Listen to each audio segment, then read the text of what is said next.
మొదలు అలాగే దేవుని యొక్క జ్ఞానం ద్వారా చాలా శ్రేష్టమైన సమయంలో మనం చేరుకున్నాం కాబట్టి కొద్ది నిమిషాలు దేవుని వర్తమానాన్ని గ్రహించుకుని దాని యొక్క వాక్యము విలువలు కలుగునే కనుక దేవాదేవుడు కృపను సమాధానం అందించిన ఆమె ఒక చదివిన పాఠంలో నుండి చాలా చక్కని యొక్క వర్తమానాన్ని మనం ఆలకించున్నాం. యేసు ప్రభువారు ఆయన పరిచర్య ప్రారంభంలో ఆయన పరిచర్య చేస్తున్న అనేక ప్రాంతాలకు అనేక ఊరుకు ప్రయాణం వెళ్తూ ఆయన పరిచర్య నడిపించే క్రమంలో దేవాదేవుడు తన దగ్గర ఉన్న శిశువులను ఆయన యొక్క జనసమూహమును కూడా ముందుగా విచారణ కొరకు ఏ ప్రాంతానికి వెళ్ళి దేవుని యొక్క సువార్తను ప్రకటించాలి, ఏ ప్రాంతానికి వెళ్ళి దేవుని యొక్క వర్తమానాన్ని అందించాలనే ఉద్దేశంతో ఆయన యొక్క శిశువులను ముందుగా పంపించేవారు. అలాగే తదుపరి తన దగ్గర ఉన్న సైన్యంతో అంటే ఆయన వెంబడించే వారితో కలిసి ఆయా ప్రాంతాలకు వెళ్తూ సమయంలో యేసు ప్రభువారు యెరూషలేము పట్టణంగా ప్రయాణం పోవచ్చు సమరయ గలిలయ అనే ఒక ప్రాంతం మధ్యలో నడుస్తూ వెళ్తూ ఉన్నారు. ఎప్పుడైతే దేవుడు అంటే మెస్సయ్య యేసుక్రీస్తు అనే వ్యక్తి ఈ దారిలో వెళ్తున్నాడో ఆయన యొక్క బ్రతమాలుతుంటే ఆయన యొక్క అడిగితే మనకి కొంచెమైనా ఏదైనా దొరకచ్చు, ఏమైనా మనకు దొరకచ్చు అనే ఉద్దేశంతో ఆ ప్రాంతంలో మన బైబిల్ చాలాసార్లు మనం చదివి ఉన్నాము. కుష్ఠరోగులు అంటే యోధా ప్రజలకు కానీ ఇశ్రాయేలు ప్రజలకు కానీ ఒక పాపాత్ములతో పోల్చేవారు. వీడు ఎంతో పాపం చేస్తే గాని వీడికి జబ్బు రాదు కాబట్టి దేవుడే వారికి శిక్ష చేశాడు అనే ఉద్దేశంతో వారిని వెలివేసేవారు. ఊరు ప్రాంతానికి ఊరు అవతలకి వారిని నెట్టేసేవారు. వీళ్ళకి ఆకలేసిన ఏమన్నా కావాల్సి వచ్చినా పెద్దగా కేకలు వేసుకుంటూ వస్తుంటే ఊళ్ళోకి రానకుండా వాళ్ళకి కావలసిన ఆహారాన్ని ఇచ్చేస్తూ ఉండేవారు. అటువంటి పరిస్థితుల్లో యేసు యొక్క రాకను యేసు యొక్క నడవడికను గమనించిన వీళ్ళు ఆయన దగ్గర ఏమైనా దొరుకుతుందని పరిగెత్తుకుంటూ ఆయన వద్దకు వచ్చారు. ఇక్కడ మనం గమనించవలసిన విషయం ఏంటంటే లోకా సువార్త 19వ అధ్యాయంలోని చక్కని యొక్క మాటను ఆయన రాసి ఉన్నాడు. ఏమన్నాడంటే నీవు లేచి పొమ్ము నీ విశ్వాసం నిన్ను స్వస్థపరచని వారితో చెప్పాను. క్రైస్తవ సమాజంగా క్రీస్తుని నమ్మిన బిడ్డలుగా మనమందరం కూడా దేవుని యొక్క విశ్వాసములు కలిగి ఉన్నామా? ఆ రోజు యేసయ్యను మనం నమ్ముకుని నీవే మా రక్షకుడు, నీవే మా కాపరివి, నీవు తప్ప మాకెవరు ఉన్నారనే ఉద్దేశంతో రక్షణ అనుభవాన్ని పొంది ఉన్నాము. మరి ఆ రోజు దేవుని ప్రమాణం చేసి బాప్టిజం పొంది విశ్వాసిగా ఉన్న నీవు అదే విశ్వాసము ఈ రోజు కూడా మన జీవితాల్లో ఉందా లేదో పరీక్షించుకోవాలి. ఒకవేళ క్రైస్తవ జీవితంలో మనం ప్రారంభంలో ఎంతో భక్తితో ఎంతో విశ్వాసంతో దేవుని ప్రార్థనలకు పాల్గొని దేవుని నామాన్ని పెంచుకొని కానీ రాను ఆ ప్రార్థనకి ఆ విశ్వాసానికి దూరం అయిపోయి ఉన్నామా? ఎందుకంటే క్రైస్తవ జీవితం ప్రారంభంలో ఎలా ఉందో అంతంలో కూడా అదే విధంగా ఉండాలి. నాకు ఇష్టమైనప్పుడు కూడా ఉంటాను, నాకు నచ్చినప్పుడు కూడా ఉంటాను అంటే అది క్రైస్తవ విశ్వాసము కాదు. ఎందుకంటే విశ్వసించిన వాడు జీవితము రక్షించబడతాది. విశ్వసించిన వాడికి దేవుని ఆశీర్వాదము దొరుకుతాది. ఎఫెసీ పత్రిక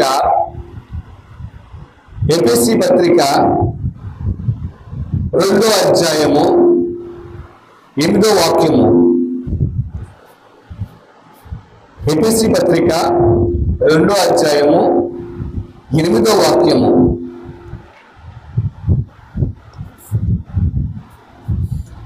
ఎఫెసీ పత్రిక నెంబరా వెనకాల నుంచి 2వ అధ్యాయము 8వ వాక్యము. మీ విశ్వాసము ద్వారా కృప చేతనే రక్షించబడ్డాము. ఇది నీ వల్ల కలిగినది కాదు, కేవలము దేవుని వరమే. ఎందుకంటే ఏ క్రైస్తవుడైతే, ఏ వ్యక్తి అయితే దేవుని చేత విశ్వసించబడతాడో ఆ వ్యక్తి రక్షించబడతాడు. రక్షించబడ్డ వ్యక్తికి దేవుడు కృప చూపిస్తూ ఉన్నాడు. ఎందుకంటే దేవుని కృప కలిగిన వారు, దేవుని కృపను పొందిన వారు, వాళ్ళ దేవుని నుండి వేరు చేయడం ఎవరి వల్ల కూడా కాదు. ఎప్పుడు కూడా ఒంటరిగా ఉన్నవాడు కాదు. ఎందుకంటే విశ్వాసము దేవుని యొక్క కృప చేత వచ్చిన రక్షణ వాళ్ళ వెంట ఉంటుంది. క్రీస్తు సంఘముగా గాను, క్రీస్తు యొక్క మనసులకి మనము క్రీస్తు యొక్క విశ్వాసంతో ఉన్నాము. అందుకే పౌలు చెప్తూ ఉన్నాడు, సంఘము అనగా క్రీస్తు యొక్క శరీరము. ఆ శరీరం అంతటి కూడా యేసయ్య శిరసై ఉన్నాడు. ఇప్పుడు తలగా ఉన్న వ్యక్తికి తన అవయవంలో ఏదైనా లోపం వచ్చినా, తన అవయవంలో ఏదైనా బాధ కలిగినా చూస్తూ ఊరుకుంటాడంటే ఊరుకోడు. అంటే సంఘము అనగా మనమందరం కూడా ఆయన శరీరంలో భాగస్వాములై ఉన్నాము. ఏ భాగంకి బాధ కలిగినా ఆ భాగానికి మనం ఎలాగైతే మందులు వాడతామో, ఏ కుటుంబానికి ఇబ్బంది కలిగితే, ఏ కుటుంబానికి బాధ కలిగితే దేవుడు ఆ ఇబ్బంది కావలసిన సమృద్ధిని దయచేస్తూ ఉంటాడు. కారణం ఏంటంటే ఆయనను విశ్వసించిన వారికి. ఎందుకంటే సమస్తము కూడా ఆయన పాదముల కిందే ఉన్నాయి. చదవండి ఒకసారి. ఎఫెసీ పత్రిక 1వ అధ్యాయము 22వ వాక్యము. మరియు సమస్తమును ఆయన పాదముల కింద ఉంచి సమస్తము పైన ఆయన సంఘమును శిరస్సుగా నియమించాడు. దేవునికి స్తోత్రం. ఎందుకంటే విశ్వాసి దేవుని చేత పని ఉన్నది. విశ్వాసి దేవుని యొక్క చేతిలో ఆయుధమై ఉండాలి. ఎందుకంటే క్రీస్తు శరీరంగా ఉన్న మనము మన శరీరంలో అవయవాలకి ఎటువంటి ఇబ్బంది అంటే, సంఘములో ఉన్న విశ్వాసులకి, సంఘంలో ఉన్న బిడ్డలకి ఏదైనా కష్టం వచ్చినా, ఏదైనా బాధ వచ్చినా సంఘ కాపురి ఎలాగైతే ఆ కుటుంబాల కోసం ప్రార్థన చేసి, ఆ కుటుంబాలను పరామర్శించి, ఆ కుటుంబాలకు కావాల్సిన ఓదార్పును గాని సహాయాన్ని గాని ఎలాగైతే కాపరి చేస్తాడో, మన కాపరిన పరమ తండ్రి అయినా సరే మనకు ఎటువంటి బాధ ఉన్నా, ఎటువంటి ఇబ్బంది ఉన్నా, ఏదైతే లోటు ఉందో ఆయన లోటును తీర్చడానికి ఆయన మనకి అనుగ్రహిస్తాడు. అంటే నువ్వు ఏ విధమైన బాధవచ్చు, సమస్తము ఆయన పాదముల కింద ఉన్నాయి. ఆయన బంగారం అవ్వచ్చు, డబ్బు అవ్వచ్చు, ఆరోగ్యం అవ్వచ్చు, నీకు ఏదైనా సరే ఆయన తలుచుకుంటే ఆయన పాదముల కింద నుండి నీ చేతిలోకి వస్తాయి. కానీ నీ విశ్వాసం ఎలా ఉంది? అవసరాన్ని బట్టి ప్రార్థన చేసే వ్యక్తిగా ఉన్నావా, లేదా నిత్యము కూడా ఆయన కొనియాడుకునే వ్యక్తిగా ఉన్నావా? ఎందుకంటే మన నాయకుడు, మన క్రీస్తు విశ్వాసానికి కర్త అయి ఉన్నాడు. అందుకే ఎబ్రీ పత్రిక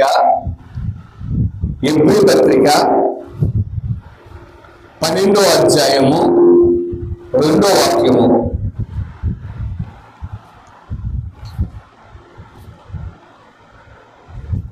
మనము కూడా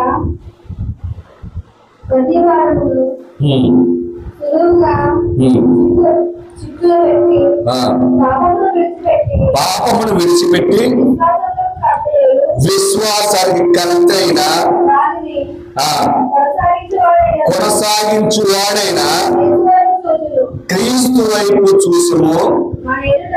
మన ఎదుట ఉంచబడిన బంధువులో ఓపికతో దేవునికి స్తోత్రం. ఇక్కడ ఏమైందంటే విశ్వాసానికి కర్తైన దేవుని వైపు మనము చూడగలగాలి.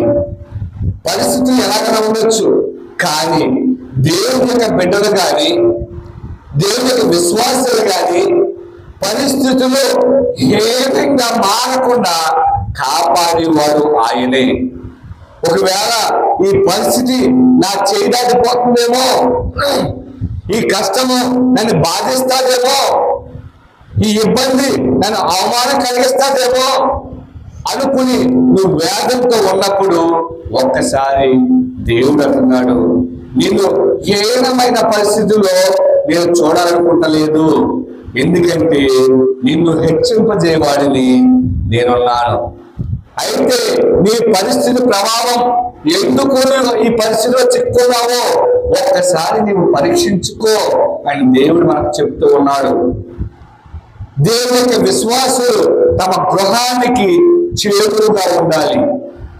ఈరోజు క్రైస్తవ విశ్వాసులుగా కానీ క్రైస్తవ యొక్క బిడ్డలు కానీ మన గృహంలో విశ్వాసంతో కట్టబడుతున్నామా, లేదా దేవుని మందిరానికి వెళ్తే చాలు, ఇంటిలో ఏముంది, ఇంటిలో ప్రార్థన విషయం ఏంటి, నేను రోజు ప్రతిసారి కూడా నేను దేవుని మందిరానికి వెళ్ళి ప్రార్థన చేసుకుంటాను తప్ప ఇంటిలోని కాదని కొంతమంది వ్యతిరేకించే వాళ్ళు ఉన్నారు. ఎందుకంటే వాళ్ళ పరిస్థితి ఏంటంటే మేము దేవుని భక్తులము తెలియాలి. అమ్మ రోజు పాపం లెగ్గానే దేవుని మందిరానికి వెళ్ళిపోతాము. ఈ బిడ్డ పొద్దున్నే ప్రార్థన చేయవద్దు, మరి దేవుని మందిరానికి పొద్దున్న ప్రార్థన చేస్తున్నాం, వచ్చాక నీ నోట్లో ఏముంటున్నాయి, ఎటువంటి మాటలు ఉంటున్నాయి, ఎటువంటి అహంకారం ఉంటుంది, ఒకసారి మనం గమనించుకోవాలి. అదే పరిస్థితి కూడా మనకే కాదు, దేవుడు స్వయంగా చెప్పిన మాట ఉంది. నిర్గమాకాండము 5వ అధ్యాయము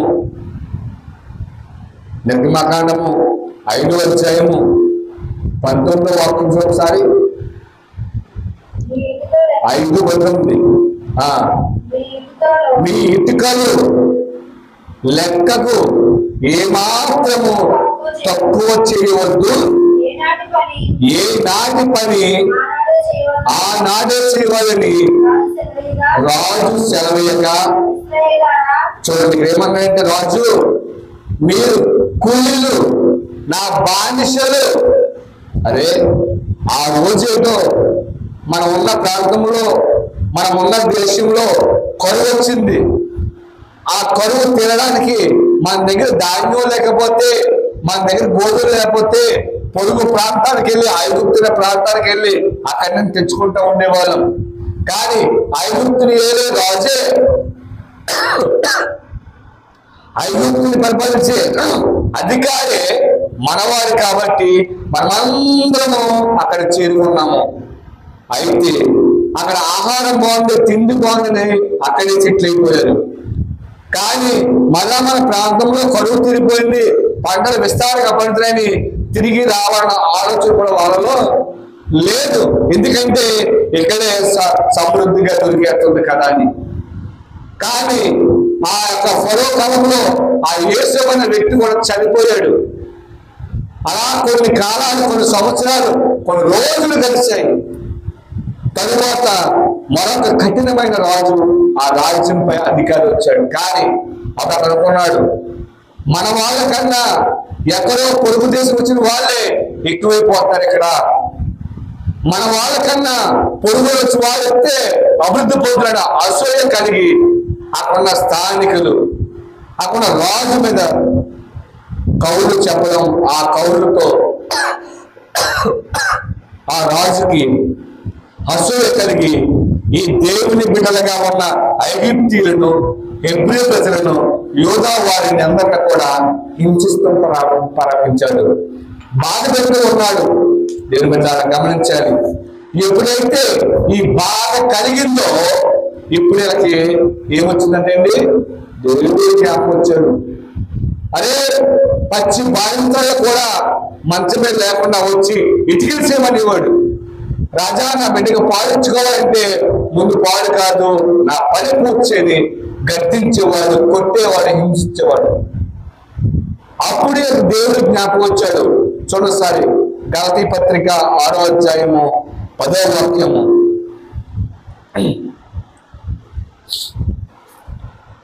గలతీ పత్రిక 6వ అధ్యాయం 10వ వాక్యము. కాబట్టి మనకు 6:10 కాబట్టి మనకు సమయం దొరుకుకొనదు, అందరి ఎడల విశేషముగా విశ్వాస గృహమునకు చేరువైన ఎడల మేలు చేదుమో. దేవుని స్తోత్రం. అందరూ కూడా ఇక్కడ ఏమైందంటే బానిస గృహంలోకి తర్వాత వీళ్ళేం దేవుని మర్చిపోయారు. అరే, నా విశ్వాసము నా గృహంలో ఉన్నది, నా ప్రార్థన నా కుటుంబాన్ని కట్టుకోవాలి, నా బ్రతుకుని మార్చింది ఈ ప్రార్థనే కదా, నేను దేవుని అడిగాను కదా, అడిగిన దేవునికి ఇచ్చాడు కదా, దానిని ఎందుకు నిలబెట్టుకోకూడదని ఉద్దేశమును మర్చిపోయి తిండి ముందు చాలు, వస్త్రాలు చాలు, అన్ని కాగితం కొత్త చాలు అంటున్నారు. కానీ భయంకరమైన కష్టం వస్తుందని ఊహించలేదు. ప్రియమైన బిడ్డలారా, అందరూ కూడా సమానంగా దేవుడు మేలు చేస్తూ ఉన్నాడు. ఏ విశ్వాస అయితే తన గృహము చేరి సమయం వృధా చేయకుండా దేవుని కొరకు కనిపెడుతూ ఉన్నారో వారిని దేవుడు ఆశీర్వదిస్తూ ఉన్నాడు. ఎందుకంటే కుటుంబ యజమానురాలు కానీ, కుటుంబ యజమాని కానీ, కుటుంబ సభ్యులు కానీ కలిసి ప్రార్థన చేస్తే అది కుటుంబానికి కాదు, కుటుంబానికి అందరికీ కూడా దేవుడు దీవెనలిస్తూ ఉన్నాడు. ప్రియమైన బిడ్డలారా, గమనించాలి. యేసు ప్రభువారు కొండ మీద ప్రసంగం చేస్తూ ఉన్నారు. 3 రోజులు అనేక మంది జనసమూహం చేరి ఉన్నారు, వచ్చి ఉన్నారు. 3వ రోజు ప్రార్థన ముగిసింది. ఎవరిని ఒంటరిగా, ఎవరిని ఊరికి ఆకలితో పంపకూడదని యేసయ్య అక్కడ అద్భుతాన్ని చేశాడు. 5 రొట్టెలు 2 చిన్న చేపలను దీవించి సమృద్ధిగా పెట్టాడు. అందరికీ పెట్టాడా? లేకపోతే ఫస్ట్ నువ్వు వచ్చావా, 2వ నువ్వు వచ్చావా, 3వ నువ్వు వచ్చావా అని అడిగి పెట్టాడా? లేదు. నువ్వు విశ్వాసవా అని అడిగాడా? లేకపోతే నువ్వు దేవుని వాక్యం విన్నావా అని అడిగాడా? లేదు. ఎవరైతే అక్కడ ఉన్నారో వాళ్ళందరికీ సమృద్ధిగా పెట్టి మిగతా గంపల్లో పెట్టారు, మిగిలిన కాబట్టి. ఎందుకంటే దేవుడు నీ ప్రార్థన కానీ నా ప్రార్థన కానీ వదిలిపెట్టాడు. ఒక వ్యక్తి ప్రార్థన వల్లే మన కుటుంబం బాగుపడుతుందంటే అదే మన నలుగురు కూడా ప్రార్థన చేస్తే మన కుటుంబం ఇంకా ఎంత బాగుపడుతుంది. ఆలోచన మనలో ఉందా అంటే లేదు. ప్రియమైన బిడ్డలారా, అందుకే యేసయ్య అంటున్నాడు, ఏమంటున్నాడు? 17వ అధ్యాయం లోక సువార్త 14వ వాక్యము.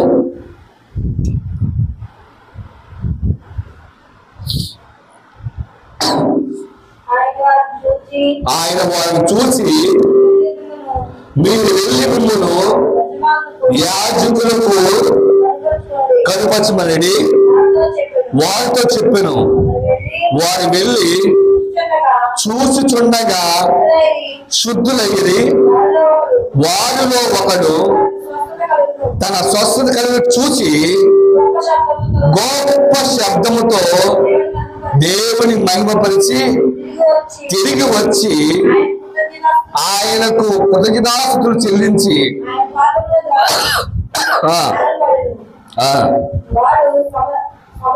వాడు సమరయుడు. అందుకు యేసు 10 మంది శుద్ధులైన కారా, ఆ 90 ఎక్కడా? ఈ అన్యుడు తప్ప దేవుని మహింపరచుటకు తిరిగి వచ్చిన వాడు ఎవరని అగపడలేడని చెప్పిన దేవుని స్తోత్రం. చూసారండి, ఇక ఏం జరిగింది అంటే యేసు చెప్తున్నాడు, ఇదిగో దావీదు కుమారుడా మమ్మల్ని కరుణించు అని కేకలు వేస్తున్న ఆ కుష్ఠరోగుని చూసి దేవుడికి చెప్పంటే, మీరు వెళ్ళి ఆ యొక్క యాజకుడికి కనపడండి. కారణం ఏంటంటే ఏ వ్యక్తి అయినా తనకు జబ్బు చేసినా, తనకు ఏదైనా ఆపద కలిగినా, ఆ ఆపద తిరిగిందని ఎవరికి చెప్పాలంటే ప్రధాన యాజకుడికి వెళ్ళి కనబడాలి. ఎప్పుడైతే ప్రధాన కనబడ్డాడో ఆ యాజకుడు చెప్తాడు, నిజమే నీ జబ్బు తగ్గింది కాబట్టి నువ్వు దేవునికి బలి అర్పించుకో, దేవునికి కానుక వేసుకో, దేవునికి వందనాలు చెల్లించుకో అని ఆ యాజకుడు చెప్పేవాడు. ఈ 90 కూడా యాజకుడి దగ్గరికి వెళ్ళారు, కానీ ఈ ఒక్క వ్యక్తి మాత్రము తిరిగి యేసు దగ్గర అవుతున్నాడు. నాకు గుడిలో ఉన్న యాజకుడు కాదు, నాకు గుడిలో ఉన్న మనుషులు కాదు, గుడిని నడిచించిన వాడు నీవే నాకు ముఖ్యము, గుడిని ఇచ్చిన వాడా నీవే నా క్రీస్తు అని ఆ క్రీస్తు దగ్గరికి వచ్చి ఆయన పాదాల మీద పడ్డాడు. ప్రియమైన సహోదరి సహోదరులారా గమనించాలి, ఎప్పుడైతే నీవు కృతజ్ఞత కలిగి ఉన్నావో, ఎప్పుడైతే దేవుని పట్ల విశ్వాసం కలిగి ఉన్నావో, ఎప్పుడైతే దేవుని మహిమపరచిన మనసు నీకుందో, అప్పుడు మాత్రమే దేవుని దీవులు కలుగుతాయి.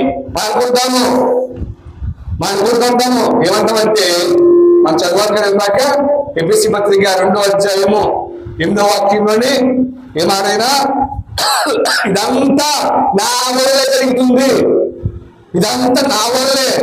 ఇది కుటుంబాల్లో గర్వంతో ఉన్న వ్యక్తి, కుటుంబాల్లో ఆశ్చర్యమైన మనుషులు, ఇది నేను లేకపోతే మీ వల్ల కాదు, నేనే చేసి మీకు పంచుతున్నాను, నేనే మిమ్మల్ని మేపుతున్నాను అన్న అహంకారంగా మనుషులు మాట్లాడుతూ ఉన్నారు. ప్రియమైన సహోదరులారా, ఇది కాదు ముఖ్యం. ఏది జరిగినా, ఏది కలుగునా ఇది దేవుని వరమే, ఇది దేవుడే చేశాడని విశ్వాసం కలిగి ఉండాలి. అయితే ప్రియమైన బిడ్డలారా, అనుకుంటాం నారేసిన వాడు నేను పోయినా నేను ప్రార్థనే చేయాలా, నేను సాయంత్రమే చేయాలా, నేను కుటుంబ ప్రార్థనే చేయాలా, నేను ఒక్కడే చేసుకుని చూస్తున్నావా అని అడుగుతున్నారేమో. గమనించండి, కుటుంబ ప్రార్థన ఎందుకు దేవుడు చేయమని చెప్పాడు. మనం ఏం చేస్తామా కుటుంబ ప్రార్థన? గమని చేయలేదా? ఒకసారి చూడసారి మొదటి మొదటి దేవుడు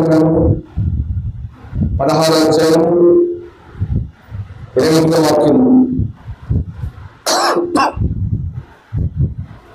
జరుగుతున్నాను 16:28 జనముల కుటుంబములారా యెహోవాను స్తుతించండి, మా మహిమ బలము. చాలండి, ఏమన్నాడైనా ఎవరు చెప్తారు ఈ మాట? సాక్షాత్తు పరిశుద్ధ పరలోకమున్న సైన్యుడు యెహోవా చెప్తున్నాడు, జనులారా మీరు కుటుంబాలు ప్రార్థన చేయండి, కుటుంబాలతో కట్టుకోండి, దేవుని మహిమపరచండి. నీ వ్యక్తిగత ప్రార్థన నీ వ్యక్తిగతమే, నీ ప్రార్థన నీదే, కానీ కుటుంబ ప్రార్థన మాత్రమే జీవితాలు బాగు చేసింది, జీవితాలు బలపరిచింది. దేవుడు ఎన్నోసార్లు చెప్తున్నాడు, ఆకలిసినప్పుడల్లా బిడ్డకి అన్నం తినిపిస్తూనే ఉండొచ్చు, కానీ తన చేతితో తిన్న సమయం వచ్చినప్పుడు తన చేతితోనే తినాలి.